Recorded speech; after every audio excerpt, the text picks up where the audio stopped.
ನನ್ನ ಬಗ್ಗೆ ಇಲ್ಲ ಸಲ್ಲದ ಆರೋಪಗಳನ್ನು ಮಾಡಲಾಗ್ತಾ ಇದೆ. ನಾನೇ ಖುದ್ದು ಬೆಂಗಳೂರಿಗೆ ಬರ್ತೀನಿ, ಬೆಂಗಳೂರಿಗೆ ಬಂದು ನಾನು ಮಾತಾಡ್ತೀನಿ ಎನ್ನುವಂಥ ಮಾತನ್ನು ಪ್ರಕಾಶ್ ರೈ ಹೇಳಿದರು. ಪ್ರಕಾಶ್ ರಾಜ್ ಇವತ್ತು ಅವ್ರು ಮಾತಾಡಿದರು. ನಾನು ಯಾವತ್ತೂ ಕೂಡ ಧರ್ಮಸ್ಥಳಕ್ಕೆ ಹೋದವನಲ್ಲ, ಗಿರೀಶ್ ಮಟ್ಟಣ್ಣವ್ರನ್ನು ಕೂಡ ಭೇಟಿ ಮಾಡಿಲ್ಲ.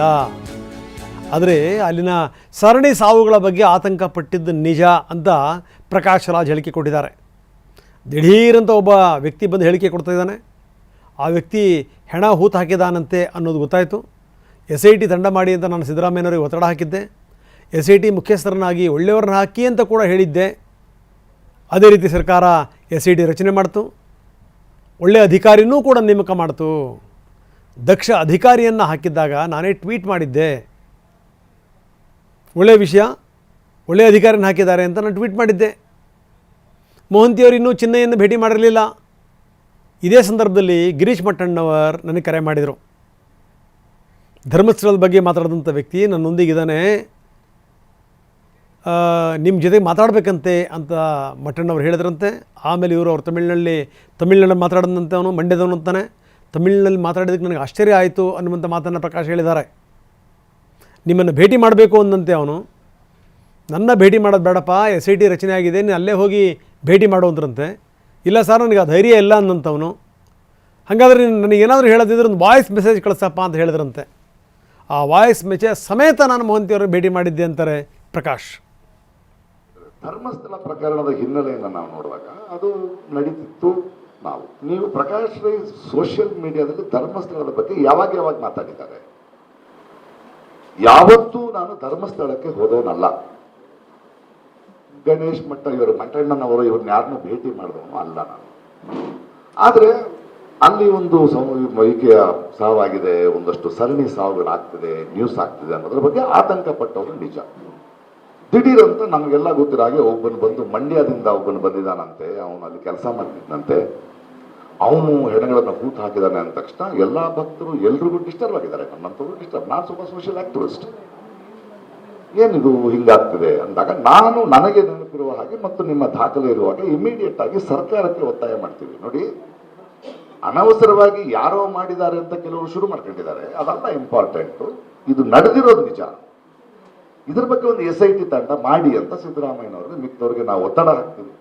ನಾವು ಆಮೇಲೆ ಹಾಕಿದ್ಮೇಲೆ ಸರಿಯಾದವ್ರನ್ನ ಆಯ್ಕೆ ಮಾಡಿ ಅಂತೀವಿ. ಕೊನೆಗೆ ಮೊಹಾಂತಿ ಅಂತ ಬಹಳ ದಕ್ಷ ಅಧಿಕಾರಿನ ಮಾಡಿದಾಗ ನಾನೇ ಟ್ವೀಟ್ ಮಾಡ್ತೀನಿ, ಒಳ್ಳೆ ವಿಷಯ, ಒಳ್ಳೆ ಆಫೀಸರ್ನ ಹಾಕಿದ್ದೀನಿ ಅಂತ.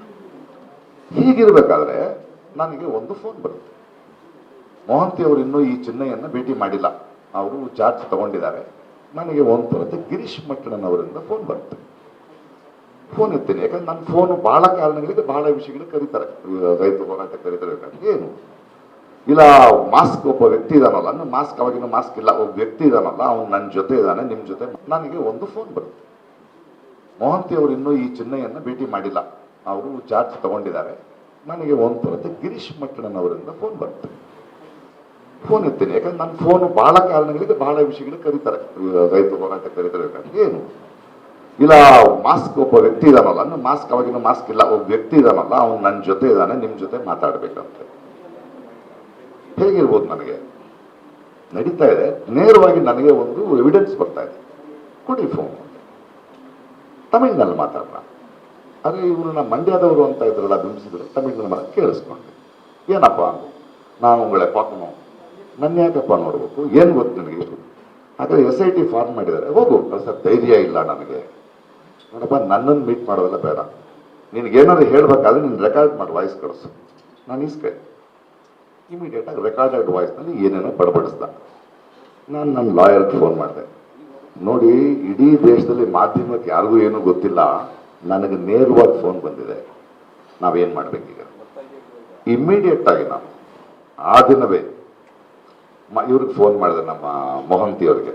ಮೊಹಂತಿ ಸರ್, ಇದು ಫಾರ್ವರ್ಡು ಈ ಥರ ಇದೆ, ನಾನು ನಿಮ್ಮನ್ನು ಭೇಟಿ ಮಾಡಕ್ಕೆ ಬರ್ತಾ ಇದ್ದೀನಿ ಅಂತ ನೇರವಾಗಿ ಅಪಾಯಿಂಟ್ ತೊಗೊಂಡು ಬಂದು, ನೀವು ಮಂಡ್ಯದವನ್ನ ತಮಿಳ್ ಮಾತಾಡ್ತಾರೆ, ಅದು ಯಾವ ಭಾಷೆ ಪ್ರಕಾಶ್? ನೀವು ಹಲವು ಭಾಷೆ ಮಾತಾಡ್ತಿರಲ್ಲ, ಅದ್ರ ಸ್ವಲ್ಪ ತೆಲುಗು ಮಿಕ್ಸ್ ಆಗಿದೆ ಸರ್, ಇದು ವಿಷಯ, ನಾನು ಅದನ್ನು ಕರೆಸಿ ಮಾತಾಡ್ತೀನಿ, thank you for the information, it is helping me to investigate.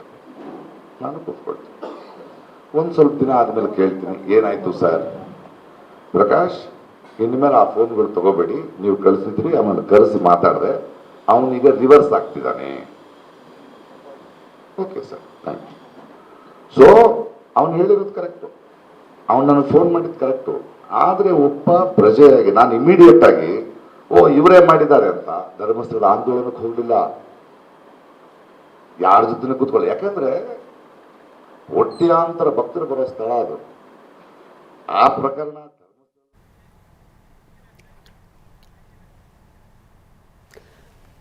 ಬನ್ನಿ, ನಮ್ಮ ಪ್ರತಿನಿಧಿ ಕಿರಣ್ ಈಗ ನಮ್ಮೊಂದಿಗೆ ನೇರ ಸಂಪರ್ಕದಲ್ಲಿದ್ದಾರೆ. ಕಿರಣ್, ನಾವು ನೋಡ್ತಾ ಇದ್ದೀವಿ ಹಿಂದೆ ಏನು ಮಾತಾಡಿದ್ರು ಪ್ರಕಾಶ್ ರಾಜ್, ಬೆಂಗಳೂರಿಗೆ ಬಂದು ಮಾತಾಡ್ತೀನಿ ಅನ್ನುವಂಥ ಮಾತನ್ನು ಹೇಳಿದರು. ಎಲ್ಲ ವಿವರಗಳನ್ನು ಕೊಟ್ಟಿದ್ದಾರೆ, ತಾವು ಕೂಡ ವಿವರಗಳನ್ನು ಗಮನಿಸಿದಿರಿ. ಅಂದರೆ ಒಂದು ಸ್ಪಷ್ಟ, ಇವನು ಈ ಮಾಸ್ಕ್ ಮ್ಯಾನ್ ಚಿನ್ನಯ್ಯ ಇವ್ರ ಜೊತೆ ಮಾತಾಡಿರುವಂಥದ್ದು ಸ್ಪಷ್ಟ, ವಾಯ್ಸ್ ಮೆಸೇಜನ್ನು ಕಳಿಸಿರುವಂಥದ್ದು ಸ್ಪಷ್ಟ. ಆ ವಾಯ್ಸ್ ಮೆಸೇಜನ್ನು ಇವರು ಮೊಹಂತಿಯವರಿಗೆ ಹಾಕಿದ್ದು ಕೂಡ ಸ್ಪಷ್ಟ. ಅದಾದಮೇಲೆ ಮೊಹಂತಿಯವರನ್ನು ಭೇಟಿ ಮಾಡಿ ಇವರು ಮಾತಾಡಿರುವಂಥದ್ದು ಕೂಡ ಸ್ಪಷ್ಟ. ಇನ್ನು ಇದಕ್ಕೆ ಸಂಬಂಧಪಟ್ಟಂಗೆ ಈ ಏನೇ ಪ್ರಶ್ನೆಗಳು ಇದ್ದಿದ್ದಿಲ್ಲ, ಪ್ರಶ್ನೆಗಳಿಗೆ ಏನು ಉತ್ತರ ಕೊಟ್ಟರು ಪ್ರಕಾಶ್ ರಾಜ್ ಇವತ್ತು ಪತ್ರಿಕಾಗೋಷ್ಠಿಯಲ್ಲಿ? ರಂಗನಾಥ್, ಮುಖ್ಯವಾಗಿ ಏನು ಚಿನ್ನಯ್ಯ ಹೈಕೋರ್ಟ್ನಲ್ಲಿ ರಿಟ್ ಪಿಟಿಷನ್ ಆಗ್ತಾನೆ, ಅಲ್ಲಿ ಮೆನ್ಷನ್ ಮಾಡಿರ್ತಾನೆ ಪ್ರಕಾಶ್ ರಾಜ್ ಅಂತ ಆ್ಯಕ್ಟರು. ನಾನು ಅವ್ರ ಜೊತೆ ಫೋನ್ ಮಾಡಿದ್ದೆ, ಗಿರೀಶ್ ಮಟ್ಟಣ್ಣನವರು ಫೋನ್ ಮಾಡಿಕೊಟ್ಟಿದ್ರು. ನಾನು ಅವ್ರಿಗೆ ಎಲ್ಲವನ್ನೂ ಕೂಡ ವಿವರವಾಗಿ ತಮಿಳಿನಲ್ಲಿ ಹೇಳಿದ್ದೆ. ನಂತರ ಅವರು 29ನೇ ತಾರೀಕು ನಾನು ಬಂದು ನಿನ್ನನ್ನು ಅಪ್ಕೋತೀನಿ ಅಂತ ಈ ಮಾತನ್ನು ಆ ಒಂದು ರಿಟ್ ಪಿಟಿಷನನ್ನು ಒಂದು ಮೆನ್ಷನ್ ಮಾಡಿದ್ದೆ. ಇದೇ ಸಂಬಂಧಪಟ್ಟಂತೆ ಟ್ವೀಟ್ ಮಾಡಿದಂಥ ಪ್ರಕಾಶ್ ನಾನು 2 ದಿನದಲ್ಲಿ ಬೆಂಗಳೂರಿಗೆ ಬಂದು ಮೀಡಿಯಾ ಮುಂದೆ ಎಲ್ಲವನ್ನೂ ಕೂಡ ಹೇಳ್ತೀನಿ ಅಂತೇಳಿ ಅದರಂತೆ ಇವತ್ತು ಬಂದು ಕಂಪ್ಲೀಟ್ ಆಗಿ ಎಲ್ಲವನ್ನು ಕೂಡ ಹೇಳಿದ್ದಾರೆ. ಹೌದು, ನಾನು ಚಿನ್ನಯ್ಯನ ಜೊತೆ ಮಾತಾಡಿದೆ, ಆತನು ಕೂಡ ತಮಿಳು ತೆಲುಗು ಇದರಲ್ಲಿ ಮಿಕ್ಸಲ್ಲಿ ಮಾತಾಡ್ತಾ ಇದ್ರು. ನಂತರ ಜೊತೆಗೆ ವಾಯ್ಸ್ ನೋಟ್ ಕೂಡ ಹಾಕಿದ್ರು. ಅದಕ್ಕೆ ಸಂಬಂಧಪಟ್ಟಂತೆ ನೀನು ಹೋಗಿ IO ಹತ್ರ ಎಲ್ಲವನ್ನು ಕೂಡ ಅಧಿಕಾರಿಗಳ ಮುಂದೆ ಏನೇನೋ ನಡೆದಿದೆ ಅದನ್ನೆಲ್ಲವೂ ಕೂಡ ಹೇಳಬೇಕು. ಆಮೇಲೆ ಜೊತೆಗೆ ನಾನು ಬಂದು ನೀನು ಹೇಳಿದಾಗ ನಾನು ಬಂದು ಒಪ್ಕೋತೀನಿ ಅನ್ನೋ ಮಾತನ್ನು ಕೂಡ ಅವರು ಕೂಡ ಸ್ವತಃ ಒಪ್ಕೊಂಡಿದ್ದಾರೆ. ಆದಮೇಲೆ ನಂತರ ಬರ್ತಾ ಆಮೇಲೆ ಪ್ರಣಬ್ ಮೋಹಂತಿ ಅವ್ರನ್ನೂ ಕೂಡ ಮತ್ತು SIT ರಚನೆ ಆಗಬೇಕು ಅಂತ ಮುಖ್ಯಮಂತ್ರಿಗಳನ್ನ ಒತ್ತಡ ಏರಿದು ಕೂಡ ಇದೆ. ಯಾಕೆಂತಂದರೆ ಎಲ್ಲೋ ಒಂದು ಕಡೆ ಈ ಸಾಕಷ್ಟು ನೂರಾರು ಒಂದು ಜನರನ್ನು ಊತಾಕಿರುವಂಥದ್ದು, ಈ ಥರದ್ದೆಲ್ಲವೂ ಕೂಡ ಕೊಲೆ ಆಗಿದೆ ಅನ್ನೋ ಒಂದು ಬಂದಾಗ, ಯಾಕೆಂದರೆ ಲಕ್ಷಾಂತರ ಕೋಟ್ಯಾಂತರದ ಭಕ್ತರಿಗೆ ಈ ಥರದ ಒಂದು ಆ ಒಂದು ಕ್ಷೇತ್ರದಲ್ಲಿ ಆಗ್ತಾ ಇದೆ ಅನ್ನೋ ಬಂದಾಗ ಸತ್ಯ ಹೊರಗಡೆ ಬರಬೇಕು ಅನ್ನೋ ಒಂದು ಉದ್ದೇಶ ನನಗಿತ್ತು. ಅನ್ನೋ ಕಾರಣಕ್ಕೋಸ್ಕರ ನಾನು ಅವ್ರಿಗೆ ಹೋಗಿ ಹೇಳಿ ಅಂತ. ನಂತರ ಇದಾಗಲೇ SIT ರಚನೆ ಆಯಿತು, ತನಿಖೆಯನ್ನು ಮಾಡಿದ್ರು, ಈಗಾಗಲೇ ರಿಪೋರ್ಟನ್ನು ಕೂಡ ಹಾಕಿದ್ದಾರೆ. ಈಗ ಅವರ ಏನು ಅಂತಂದರೆ ಇವಾಗ ರಿಟ್ ಪಿಟಿಷನ್ ಹಾಕಿರುವಂಥ ಮಾಸ್ಕ್ ಮ್ಯಾನ್ ಅಂದರೆ ಚಿನ್ನಯ್ಯ, ಆತ ಹೇಳಿದ್ದು ಫಸ್ಟ್ ಹೇಳಿ ಸತ್ಯನೋ ಅಥವಾ ಈಗ ಹೇಳ್ತಾರೋ ಸತ್ಯನೋ, ಇನ್ ಕೇಸ್ ಏನಾರು ಈಗ ಹೇಳ್ತಾರೋ ಸತ್ಯ ಅಂದರೆ ಹೈಕೋರ್ಟಲ್ಲಿ ಅವ್ನು ಕೊಟ್ಟಂಥ ರಿಟ್ ಪಿಟಿಷನ್ ಸತ್ಯ ಆಯಿತು ಅಂದರೆ ಯಾರ್ಯಾರು ಕಾನ್ಸ್ಪರೆನ್ಸಿ ಮಾಡಿದ್ರೆ ಅವ್ರ ವಿರುದ್ಧನೂ ಕೂಡ ಕ್ರಮ ಆಗಬೇಕು. ಯಾಕೆಂತಂದರೆ ಇದು ಬರೀ ಭಾವನೆಗಳ ಮೇಲೆ ಆಟ ಆಡಿರುವಂಥದ್ದು. ನಾನು ಏಕೆಂತಂದರೆ ಸತ್ಯ ಹೊರಗಡೆ ಬರಬೇಕು ಅನ್ನೋ ಉದ್ದೇಶ ಮಾತ್ರ ಇತ್ತು, ಬಿಟ್ಟರೆ ಯಾವುದೇ ರೀತಿಯ ನಾನು ಚಿನ್ನಯ್ಯನಾಗಲಿ ಗಿರೀಶ್ ಮಟ್ಟಣ್ಣನವರು ಹೋಗಿ ನೇರವಾಗಿ ಭೇಟಿ ಮಾಡಿಲ್ಲ. ಫೋನಲ್ಲಿ ನಾನು ಮಾತಾಡಿರೋದುಂಟು, ಅವ್ರಿಗೆ ಹೇಳಿದ್ದುಂಟು.